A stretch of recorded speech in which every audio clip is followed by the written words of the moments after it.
हमारा नाम मोहम्मद मुर्तज़ा हुआ।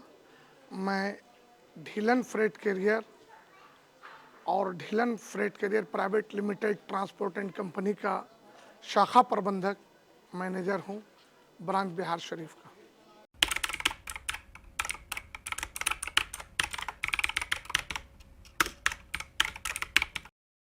रोज़मर्रे की ज़िंदगी की तरह हम लोग उस दिन भी ऑफिस में अपनी कार्य को अंजाम दे रहे थे और हमारा कार्य कंप्लीट होने के बाद हम लोग ऑफिस में बाइत्मीनान बैठे हुए थे।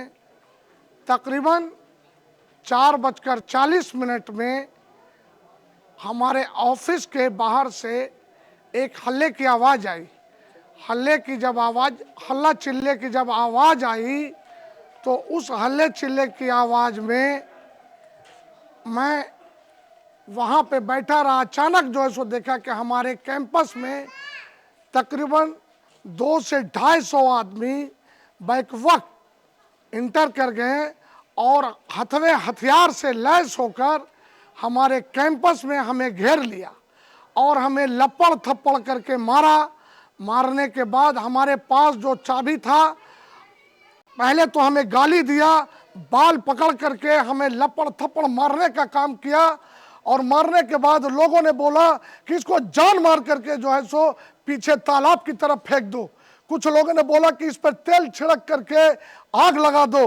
ये हमारे बीच में ये बहुत बड़ा ट्रांसपोर्ट और बस चलाकर बहुत आगे बढ़ा है और हम लोग बजरंग दल के कुछ खास कार्यकर्ता जब भी इससे चंदा मांगते हैं तो चंदा देने में ये 1-2 हजार से ज्यादा नहीं देता है। हम लोग इसकी कहानियां खत्म कर दो।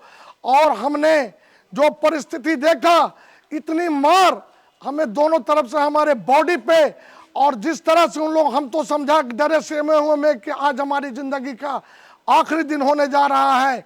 और इसी बीच में कुछ लोग हमारे पैरों में, कुछ लोग हमारे बालों में लटक गए। हमारे पैकेटों से जो अलमीरा का चाबी था वो अलमारी छीनने के बाद जिनको जो बना, हमारे अलमारी में जो भी रकम था 5.5 से 6 लाख रुपया हमारा कैश था जो हमारे ट्रांसपोर्ट कंपनी का था, और 5 से 6 लाख रुपया हमारे बस कंपनी में जो हम कर्मचारी को रखते हैं उनके माध्यम से, चूंकि इस महीना का आखिरी डेट था, वो रकम भी उस अलमारी में हमारा रखा हुआ था। सभी को उन लोगों ने हमें एक तरफ पकड़ करके, कोई बोल रहे हैं कि इसको जान मार दो, तलवार भोंक करके इसको हत्या कर दो, ना ही रहेगा और ना जो सो आगे इस तरह का कोई हम लोगों का एविडेंस खत्म हो जाएगा। कोई बोला कि नहीं, इसको लेकर चलो, उठाकर गायब कर दो। लेकिन हमने किसी तरह से अपने जान को वहां से बचा करके भागने का काम किया और पीछे जान बचा करके भागे। इसी बीच में वहां पर के कुछ लोकल लोग के सहयोग से, जो वहां के रहने वाले हैं उनके सहयोग से, और जो मूव थे कुछ बजरंग दल के, लेकिन मुख्य रूप से वहां के लोकल जो लोग हैं, हमारे सामने, हमारे अगल बगल के, जो निष्पक्ष अगर जांच हो सीसीटीवी कैमरा के माध्यम से, अगर प्रशासन निष्पक्ष जांच करती है तो सारा दूध का दूध और पानी का पानी हो जाएगा। हमारे सामने जब हम जान बचाकर भागे पीछे, तो पीछे एक मकान वाले ने हमें हिफाजत करने का काम किया। उन्होंने बोला आज मेरा ट्रांसपोर्ट वाला बाबू को मार दिया। इसी बीच में हमें जहां जो गेट खुला नजर आया, मैंने अपने जान बचाने के लिए तकरीबन हमारे ट्रांसपोर्ट में, आकलन तो अभी मुकम्मल नहीं किया है, आकलन में हमें कुछ समय चाहिए। यदि अगर मुकम्मल, मैं अप्रोक्स नहीं बता, लेकिन हमारे कंपनी का जो Delhi Dhillon freight carrier private limited और कलकत्ता ढीलन फ्रेट कैरियर के माध्यम से जो माल हमारे बिहार शरीफ ब्रांच का आया हुआ था, बहुत सारे माल पहले से भी रखे हुए थे।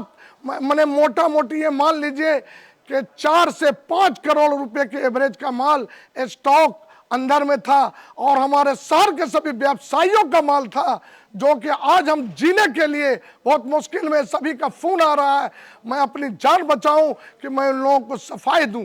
ये जो दंगा मैंने राम भक्तों के द्वारा आज हम भी हिंदुस्तानी नागरिक हैं, हमें भी स्वतंत्र यहाँ अधिकार है व्यापार करने का। लेकिन हम लोगों को जिस तरह से वहाँ पे उस दिन तांडव मचा करके हमारे गोडाउन में और 2 बसों में, एक टाटा एसी में 4-5 हमारे, चूंकि हमारा साम्राज्य रोजी रोटी का वही था, सारा वहां पे था, सभी में जो सो पेट्रोल बम और पेट्रोल डाल करके हम जब छत्ता के उस पार से थे तो हमने देखा हमारे सामने हमारे साम्राज्य को जला दिया गया और मैं कुछ नहीं कर सका। और प्रशासन को जब हमने वहां पर बोलने का काम किया तो प्रशासन और हमारे तरफ हमको ही जो है सो हमारे ऊपर जो सो पिस्टल ताना, जो हम डर से वहां से भाग गए। और हमारे साथ कुछ लोग जो कर्मचारी थे ट्रांसपोर्ट में, उन लोग हमारी ये हरकत देख करके, हमारी परेशानी देख करके लहेरी थाना में इंफॉर्मेशन करने के लिए गए, लेकिन हमें प्रशासन के माध्यम से भी कोई सपोर्ट और कोई सहयोग विशेष तौर पे नहीं मिला और हमारी 2 बसें को जला करके राख कर दिया गया। मैं उस वक्त इस परिस्थिति में था कि मैं अपनी जान बचाऊं या मैं अपनी संपत्ति बचाऊं। यदि अगर हमें अच्छा सहयोग प्रशासन से मिल जाता तो आज हमारा संपत्ति, जो शहर के व्यापारियों का आज हमारे साथ ये उलझन और परेशानी बना हुआ है, आज हमें जवाब देने के लिए हमारे जुबान में शब्द नहीं है कि मैं किस तरह से उन लोगों को जवाब देकर अपनी सफाई दूं। आज हम लोग कंप्लीटली बर्बाद हो गए हैं। 5 से 6 करोड़ का माल और हमारी 2 नई बसें टाटा एसी सारी ये जो बर्बाद हुई हैं, इसका एविडेंस हमारे सीसी कैमरे में है। और मैं आपके माध्यम से ये यहाँ के प्रशासन और जो उच्च पदाधिकारी यहाँ से बिहार स्टेट के आदरणीय मुख्यमंत्री जी से ये आग्रह करता हूँ कि कम से कम हमारा जांच निष्पक्ष करवाया जाए। और जब आदि निष्पक्ष जांच नहीं हुआ तो हम लोगों को न्याय की बहुत उम्मीद है आपसे, और अगर हमें न्याय नहीं मिला तो हम लोग अब इस भारत को छोड़कर कहाँ जाएंगे। हम लोगों को सीधा जो है सो मार दीजिए।